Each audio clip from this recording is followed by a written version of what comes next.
Hi, it's Dr. Saab. In this video, I'm going to show you how to connect Apple CarPlay.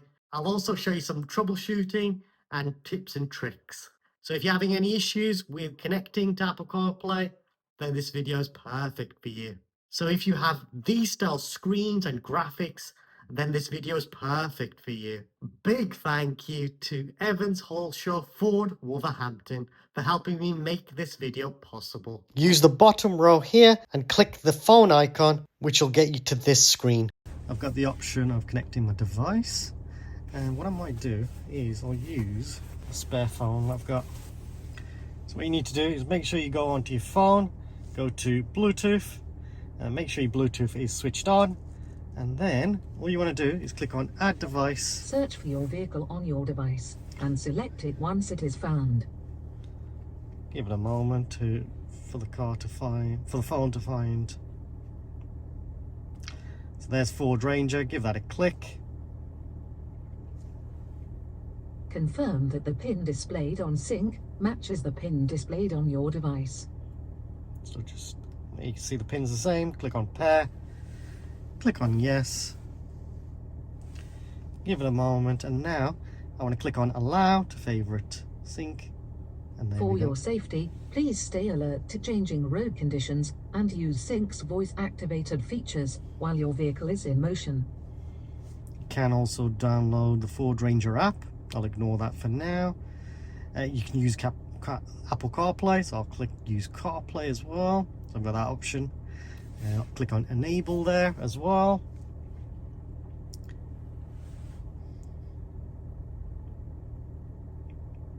There we go, I've got Apple CarPlay now on my Ford Ranger. And then what I always do is I always just click on the I button here, and I'll just make sure I click on show notifications, so any messages I get on my phone, they'll now display on my screen there, which is pretty useful. And then device type, I'll just put in car stereo so I get the best sound experience. And that's it, that's set up on my phone. And now I've got Apple CarPlay set up. How cool is that? Now let's use the infotainment system. So I've got lots and lots of options here. The question is, how do I get back to the Ford Ranger mode, the Ford screen? I feel like I'm stuck with this. To get out of Apple CarPlay, you can select these icons, or you can press these icons on the bottom row to get out of Apple CarPlay. Well, that's how you see you got all these different options here. Got settings here as well. Got my front-facing camera here. I've got the option of going to Apple CarPlay straight away there as well. And then I've got my connectivity. I think it's showing what if I'm connected to Ford Connect system, what temperature is outside, the time as well.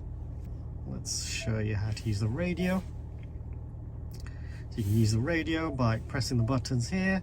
So you can use the radio when using Apple CarPlay as well. You can use the buttons at the bottom of the screen here as well. Go into different settings of the car. So I've got the option of phoning here. So right now it's connected to my Apple CarPlay. Here you can use the satnav as well. Now what I am going to do is I'm just going to switch off my Apple CarPlay, switch that all off for the Bluetooth. I bet Apple CarPlay is still going to be there. Yep, it is. I'll just switch off my phone and see if that gets rid of it. Yeah, I switched it off. So now I can use the infotainment on the car. So I can add device here as well. And then you got the option of connecting different things here as well. Add device. The limit of devices has been reached. Please select and delete a device, then try again. So I can delete my own car off this as well, like so. So I click yes. There we go, that's removed. And you got loads of different people that are connected to this car. So you can adjust the volume here, and then you've got your option of using the voice assistant here. If you press that, you can use the voice assistant. If I press and hold it, as long as your phone's connected to the infotainment system, you'll be able to use your smartphone voice assistant there. Okay. Now below that we have got wireless charging tray. Got USB-C port, USB Type A port there. Now I'm going to show you some tips and tricks using my Mercedes A-Class. And these tips and tricks will work in your Ford. You can also use Siri. To use Siri, all you do is hold down this button. And now that beep is to say you can actually talk to Siri. So I can ask Siri, what's the weather like? It's currently cloudy and 3 degrees. Temperatures will be fairly consistent, averaging about 4 degrees. And if I want to ask Siri something else, I can go, what's the latest news? Here's the latest top news. I think that's a really useful feature to have. I think voice prompts is the future. Let me know what you guys think. Do you prefer buttons? So another top tip, I would always recommend you actually use the voice prompts rather than typing in your stuff. So when you're using satnav, instead of putting in the postcode or entering the address manually, you can verbally ask the car to take you certain places, which is really useful as well when you're using Google Maps, Apple Maps, or even Waze. You also probably notice the message come up, so your reminders will pop up as well on the screen, and you also get notifications on the screen here as well, like text messages. Now the next thing I'm going to show you is how to customize the app's layout.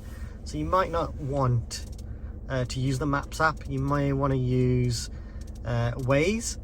So what you can do is customize that layout of where Waze is. You can see it's all the way on the far right. So what I can do, if I go onto my phone, go onto settings, and then select general, click on CarPlay, and you can see all the different cars I've connected Apple CarPlay to this phone. If I click on MB infotainment, that's for this car. And now you've got the option of always allowing Apple CarPlay. You can forget the car if you want to as well, if you maybe got rid of the car, sold it. But if you click on customize, you can now customize all of the main apps.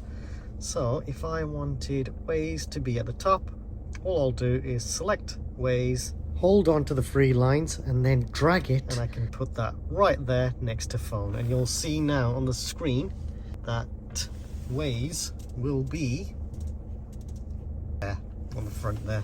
And if I want to get rid of the music app, I can just move it by selecting the 3 lines. I can move it down here if I want to, and you can see now the Maps app is there. So if I want to, I can get rid of that one as well. I can move that out of the way. I could put let's see, Spotify. I'll move that to the top there. I can move that next to Waze, and here we go. You can see I've customized the layout of the apps on the screen. Now if you feel you've messed that up, you can click the reset button and then reset home screen layout. Now Apple CarPlay is back to factory settings. Now next I'm going to go through some troubleshooting, and I'm going to show you how to fix any issues with Apple CarPlay. These are my top tips. Now the other top tip is actually trying to switch off the car and switching it back on. But there is a way to do that, and I'll show you how to do that using my Mercedes. This is called a soft reset. Sometimes this actually fixes other issues as well that might be having with the car. You could switch off the car. So switch off the car, take the key out, open the door, close the door, then lock the car, unlock the car, open the door, close the door, and then you can start the car up. And then Apple CarPlay should work when you're connected to the car. Give it a moment. There we go, and you can see it's connecting now. So that soft reset is really, really useful. Just doing a soft reset for the car. You're pretending to go out the car, lock the car, and then you're going to unlock the car, go back into the car and start the car. Now another top tip, if you don't want to use wireless Apple CarPlay, you can connect it with a cable. And one thing I recommend is using a good quality cable so that you have the best connection and it will actually connect to Apple CarPlay. If you use a cheaper cable, that can sometimes CarPlay up and it may not even connect. Now, another top tip, make sure your phone has the latest updates. That can also affect how Apple CarPlay works. So to check for updates, all you need to do is go onto your phone, go to the Settings app, and then select General, and then go to Software Update. And then here, you just want to make sure you've got the latest updates. So right now it's just checking. Now you can see this has come up. It requires some updates. So all I'll do is click on download and install, and then that will download the latest update. Now, another top tip is switching your phone on and off. And to do that, all you do is press and hold the buttons on the side here, give it a moment, and then all I'll do is swipe, and that'll switch that phone off. Give it a moment, and when it's completely off, then press it again, these two switches, to switch it back on, and then you've switched off and switched on your iPhone. That can sometimes fix any issues when connecting to Apple CarPlay. Now, another top tip is actually resetting the infotainment system.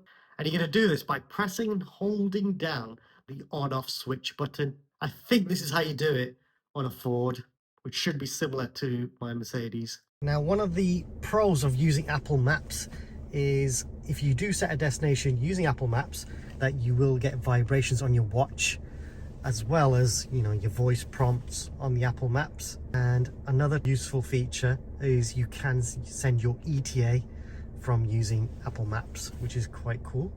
So if you are running late, maybe due to traffic, you can send your ETA to your friends or family.